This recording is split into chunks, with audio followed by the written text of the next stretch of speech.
சொந்தங்களுக்கு வணக்கம். பிஜேபி அப்படின்றது ஒரு பெரிய ஆளுமை, அதை யாராலையும் தடுத்து நிறுத்த முடியாது. அந்த கட்சியில் மோடி அவர்கள், இன்னைக்கு பிரதமராக இருக்கிற மோடி அவர்களோ இல்லை அடுத்த பவர்ஃபுல்லாக இருக்க அமித்ஷா அவர்களோ, இவங்க இந்த கட்சியிலேருந்து போனால் கூட கட்சிக்கு ஒன்றுமே ஆகாது. ஏன்னா கட்சிக்கு எந்த ஒரு பின்னடைவும் ஏற்படாது. ஏன்னா பாரதிய ஜனதா கட்சி அப்படின்றது ஒரு தனி நபரை நம்பி கிடையாது, அது ஒரு பெரிய ஆளுமை. அதனால் அண்ணாமலை அவர்கள் கட்சி விலகி ஒரு புது கட்சி ஆரம்பிக்கிறாரு, இல்லை இவர் விலகிறதுனால எங்களுக்கு பின்னடைவா அப்படின்னு கேட்டால் எதுவுமே கிடையாது. ஈவன் த பவர்ஃபுல் லீடரான மோடியை எங்கள் கட்சியை விட்டு போனாலும் அது எங்களுக்கு ஒரு பெரிய பின்னடைவா இருக்காது அப்படின்னு தமிழ்நாட்டு பிஜேபியோட மாநில செயலரான நந்தகுமார் அவர்கள் சொல்லியிருக்காங்க. ஏன்னா நம்ம எல்லாருக்குமே தெரியும், பிஜேபி தமிழ்நாட்டில் வளர்ந்ததுக்கு ஒரு பெரிய காரணம் இவர் தான், அண்ணாமலை அவர்கள் அப்படின்னு தெரியும். பட் இருந்தாலும் அவர் போனது பலரும் வந்துட்டு உங்களுக்கு வீழ்ச்சியான்னு கேட்கும்போது, இல்லையா எங்களுக்கு ஒன்றும் மீசையில் மண்ணொட்டலையே அப்படின்னு சொல்கிற மாதிரி தான் இது இருக்குது. அண்ட் நயினார் நாகேந்திரனும் என்ன சொல்லியிருக்காரு அப்படின்னு பார்த்தோன்னா, மோடி போன்ற நம்ம தலைவர்கள் நமக்கு ஒரு எந்த இலக்கை நோக்கி பயணிக்கணும் அப்படின்றத நமக்கு காமிச்சிருக்காங்க.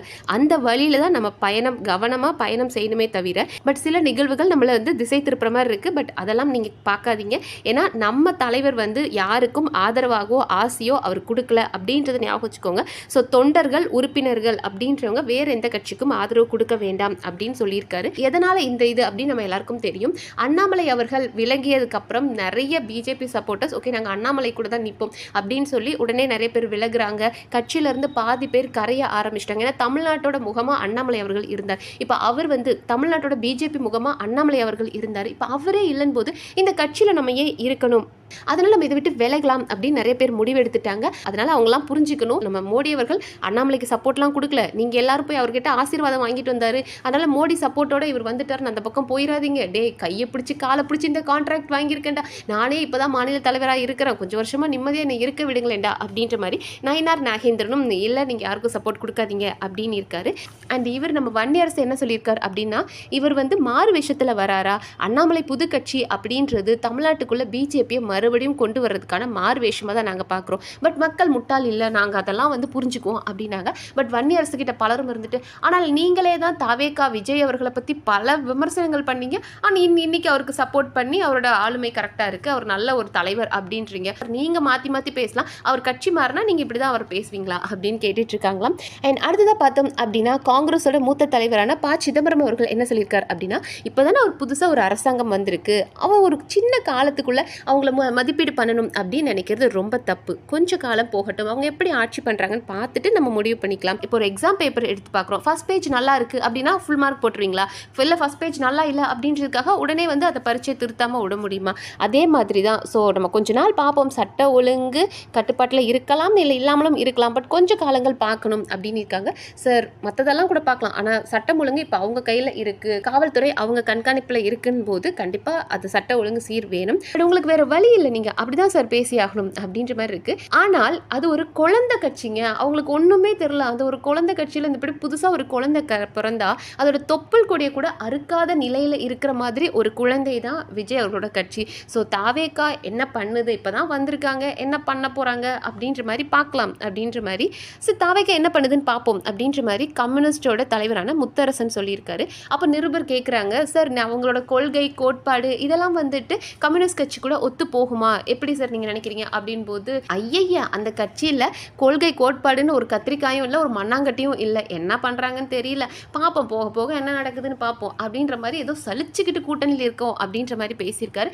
இதை பார்த்த பல தாவேகா தொண்டர்கள் பெரியவரை போட்டு செய்ய போகிறாங்க அப்படின்னு நினைக்கிறேன். எதுக்கு சார் நீங்கள் அவ்வளோ சலிச்சுக்கிட்டு இருக்கணும், போங்க சார், 2 சீட்டை வச்சுக்கிட்டு நீங்கள் என்ன பேச்சு பேசுகிறீங்க அப்படின்னு அவரை பயங்கரமாக விமர்சிச்சுட்டு வராங்களாம். ஆளுங்கட்சியவே இவ்வளோ விமர்சிக்கிறாங்க அப்படின்னா 3வது நிலைமைக்கு போன நம்மளோட ஏடிஎம்கேட நிலைமையை யோசிச்சு பாருங்க. அதனால் அந்த கட்சியில் இருக்கிற கடம்பூர் ராஜு, MC சம்பத், உடுமலை ராதாகிருஷ்ணன் இவங்கள மாதிரி பெரிய தலைவர்கள் எல்லாம் இப்போ என்ன பண்ணியிருக்காங்க அப்படின்னா ஏடிஎம்கேவை விட்டு தாவேக்கால சேர்ந்துருக்காங்களாம். கேட்டால் அங்கே உள்ள ஆட்சி சரியில்லை, நீங்கள் இப்போ வேறு வழி இல்லை, உங்களுக்கு 3வது கட்சியாக இருக்கிறத விட ஆளுங்கட்சி கூட சேர்றது உங்கள் லாபத்துக்காக சேர்றீங்க. பட் இப்போ அவங்க என்ன சொல்லிட்டு இருக்காங்கன்னா, டிஎம்கே ஏடிஎம்கே கூட்டணி வைக்கணும்னு நினைச்சாங்க, அதுவே எங்கள் கொள்கைக்கு வேறுபாடுங்க. சார் கொள்கை வேறுபாடுன்றதுனால இங்கே வரீங்க, அதே கொள்கை வேறுபாடோட இருக்கிறவங்க தான் கூட்டணி அமைச்சிருக்காங்க, அவங்க கூட சேர்ந்துக்குவீங்க. நல்லா இருக்கு சார் லாஜிக் அப்படின்ற மாதிரி தான் இருக்கு. பட் அதுக்கு அமைச்சர் அருண்ராஜ், தாவேகா அமைச்சர் அருண்ராஜ் என்ன சொல்லியிருக்காரு அப்படின்னா, ஏடிஎம்கே பல இடங்களில் டெபாசிட்டை கூட காப்பாற்றிக்க முடியாததுக்கு காரணம் என்ன அப்படின்னு பார்த்தோம்னா அவங்களோட நிலைப்பாடு.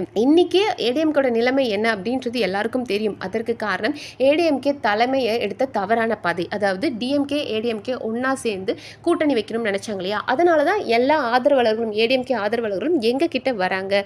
அதனால அது அவங்களோட தப்பு அப்படின்ற மாதிரி அருண்ராஜ் சொல்லியிருக்காரு. ஸோ இதில் நம்ம நோட் பண்ண வேண்டிய விஷயம் என்ன அப்படின்னா, நம்மளோட விஜய் அவர்கள் வரும்போதே ஒரு நரேட்டிவ் செட் பண்ணிட்டு வந்தார். 2 கட்சி தான், விஜய் கட்சி, தாவேக்காவும் திமுகவும் அப்படின்ற மாதிரி நரேட்டிவ் செட் பண்ணிட்டு வந்தார். நான் இவங்களெல்லாம் கண்டுக்கவே போகிறது, ஏன்னா ஆளும் கட்சியாக இருந்தது அன்னைக்கு திமுக. அப்போ இவங்க தான் எனக்கு போட்டின்ற மாதிரி மக்கள் கிட்ட நாங்கள் 2 பேரும் பவர்ஃபுல் அப்படின்ற மாதிரி காட்டினாங்க. அண்ட் இப்போ 3வது இடத்துல ஏடிஎம்கே இருக்குது. அவங்கள குழி தோண்டி புதைக்கணும் அப்படின்னா இது ஒரு கட்சியே கிடையாதுங்க. இவங்க அவ்வளோ தவறு பண்ணியிருக்காங்க. அதனால தான் இவங்க எடுத்த தப்பான முடிவு தான் அங்கே இருக்கிற ஆட்களை இங்கே கொண்டு வந்துருச்சு அப்படின்னு அந்த கட்சியை முடிச்சு விடுறதுல தான் எல்லாரும் இப்போ குறியாக இருக்காங்க. அதுக்கு அவங்க எடுக்கிற ஒரு பெரிய வெப்பன் என்ன அப்படின்னா, அவங்க 2 பேரும் ஒன்று சேர பார்த்தாங்க, டிஎம்கே ஏடிஎம்கே ஒன்று சேர பார்த்தாங்க. அதனால இங்கே தொண்டர்கள் வந்துட்டு இருக்காங்க அப்படின்ற மாதிரி இந்த கட்சி இவ்வளோ தப்பான நிலைமைக்கு போனதுக்கு காரணமே தலைமையோட தவறான முடிவுகள் தான் அப்படின்னு இருக்காங்க. ஏன் இந்த ஃபுல் அதிமுக தொண்டர்களும் இப்போ எங்ககிட்ட வந்துட்டாங்க. 2026 எலெக்ஷனில் எங்களுக்கு இவ்வளோ ஓட்டுக்கு ஏடிஎம்கேவும் ஒரு காரணம் தான், அங்கே இருக்கிற பல ஓட்டு இங்கே வந்திருக்கு, அந்த மரியாதையும் அன்பும் எங்களுக்கு இருக்குது அப்படின்ற மாதிரி ஆதவர்ஜனாவும் பயங்கரமாக கலாய்ச்சி விட்டுருக்காரு. பட் அதுக்கு வந்துட்டு நீ ஏன் ஒரு பல கட்சி தாண்டுறவன், நீ அதை பற்றி பேசலாமா, நீ ஒரு சந்தர்ப்பவாதி அப்படின்ற மாதிரி ஏடிஎம்கேவும் அவருக்கு தாக்குதல் கொடுத்துட்ருக்காங்க.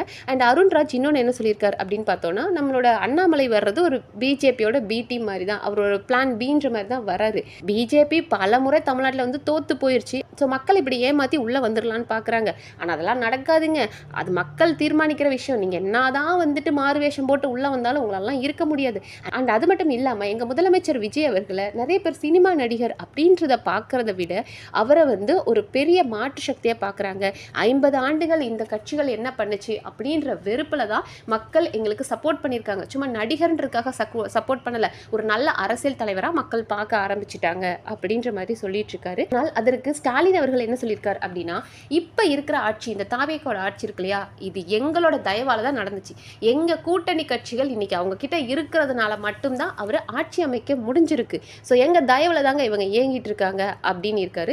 சார் அப்போ நீங்கள் தயவை கொடுக்காம இருந்திருக்கலாமே, உங்கள் தயவில் தான் இவங்க ஆட்சி பண்ணுறாங்களா, நீங்கள் தயவை கொடுக்கலாம இருந்திருக்கலாமேன்ற மாதிரி தான் நமக்கு இருக்குது. ஸோ டிஎம்கே வந்து காங்கிரஸ் ஆகட்டும், இல்லைன்னா திருமாவளவன் கட்சி, இவங்களெல்லாம் ரொம்ப கேவலமாக விமர்சிச்சுட்டு வரீங்க.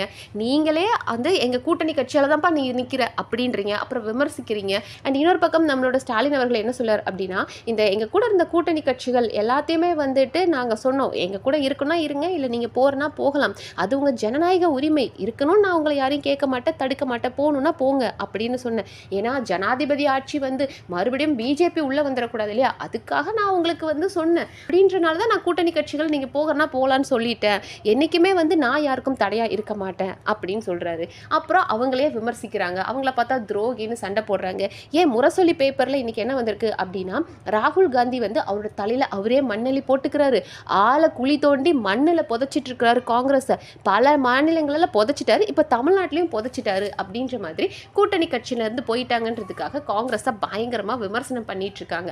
பட் இதுக்கு காங்கிரஸ் மூத்த தலைவரான மாணிக்கம் தாகூர் என்ன சொல்லியிருக்காரு அப்படின்னா, உங்கள் மேலே தப்பு வச்சுருக்கீங்க, டிஎம்கேவோட தோல்விக்கு உங்கள் மேலே மக்களுக்கு இருந்த அதிருப்தி தான் காரணம், நீங்கள் ஆட்சி பண்ணதில் ஏதோ தவறுகள் இருந்திருக்கு, அதனால தான் மக்களுக்கு உங்களை பிடிக்கல. ஸோ உங்களை நீங்கள் சுய பரிசோதனை பண்ணிக்கோங்க. அதை விட்டுட்டு உங்கள் தவறை மறைக்கிறதுக்காக காங்கிரஸை பலிகடாவெல்லாம் நீங்கள் பயன்படுத்தாதீங்க. வேணா சில காலங்கள் மக்கள் நீங்கள் சொல்கிறத நம்பலாம், ஆனால் சீக்கிரத்திலே மக்கள் உங்களை நீங்கள் சொல்கிறதுல எவ்வளோ பொய் இருக்குன்னு உணர்வாங்க. அதே மாதிரி நீங்களும் உங்கள் தோல்விக்கு நீங்கள் தான் காரணம்ன்றதை உணர்ந்துக்கோங்க அப்படின்ற மாதிரி மாணிக்கம் தாகூர் அவர்களும் சொல்லியிருக்காங்களாம். இந்த அதிமுக பொதுச் செயலரான இபிஎஸும் என்ன சொல்லியிருக்கார் அப்படின்னு பார்த்தோன்னா, இந்த தாவேகா கட்சின்றது எப்போ வேணாலும் கவிழ்ற கட்சி தாங்க. ஏன்னா ஒரு நாற்காலியில் 4 கால்களில் 2 கால் தான் அவங்களது, 2 கூட்டணியில் வாங்கிட்டு இருக்காங்க, அது என்னைக்கு வேணாலும் கவிழ்ந்து கீழே விழுந்துடலாம். ஸோ எங்களை வந்து எங்கள் கட்சியை உடச்சிட்டு சதைச்சிட்டு இதெல்லாம் ஒரு கட்சியே இல்லை அல்லுசில்ல நீங்கள் இன்னைக்கு சொல்லலாம், ஆனால் எந்த கொம்பனாலும் அதிமுகவை அழிக்கவே முடியாது, நீங்கள் இன்னொருத்ததுக்கு பிறந்து தாண்டா வரணும் அப்படின்ற மாதிரி மனுஷன் பேசியிருக்காரா. தலைவா உங்களுக்கு ரொம்ப பெரிய தைரியம் தான், கட்சி சில்லா உடஞ்சிட்டு இருக்கும்போது கூட இப்படி பேசுறதுக்கு ஒரு கான்ஃபிடன்ஸ் வேணும் தலைவரே அப்படின்னு அவரை சொல்லிட்டு இருக்காங்களாம். தாவேகா பயங்கரமான ஒரு நரேட்டிவ் செம்மையாக செட் பண்ணிட்டு இருக்காங்க. லைக் இப்போ நம்மளோட டிஎம்கே வந்து எப்போதுமே சொல்லுவாங்க இல்லையா, பிஜேபி உள்ளே வந்து வந்துடும், எனக்கு நீங்கள் ஓட்டு போடலாம், பிஜேபி உள்ளே வந்துடும் அப்படின்ற மாதிரி எப்போதுமே டிஎம்கே சொல்லுவாங்க.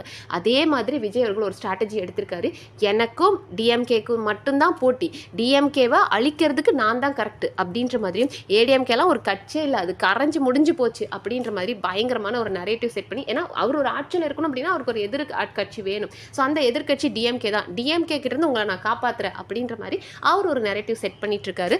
ஏடிஎம்கே என்ன சுக்கு சுக்கா செதறி போனாலும் நாங்க வீழலடா, நாங்க மறுபடியும் எந்திரிப்போம் அப்படின்ற தைரியத்தோட பேசிட்டு இருக்காங்க. ஸோ பாவம் இன்னும் நாளைக்கு என்னென்ன அரசியல் நிகழ்வுகள் நடக்குது, சுவாரஸ்யமா நடக்குது அப்படின்றது அடுத்தடுத்த வீடியோல பார்க்கலாம். பட் அதெல்லாம் தெரிஞ்சுக்கிறதுக்கு நம்ம சேனலை சப்ஸ்கிரைப் பண்ணி சப்போர்ட் பண்ணுங்க. நன்றி.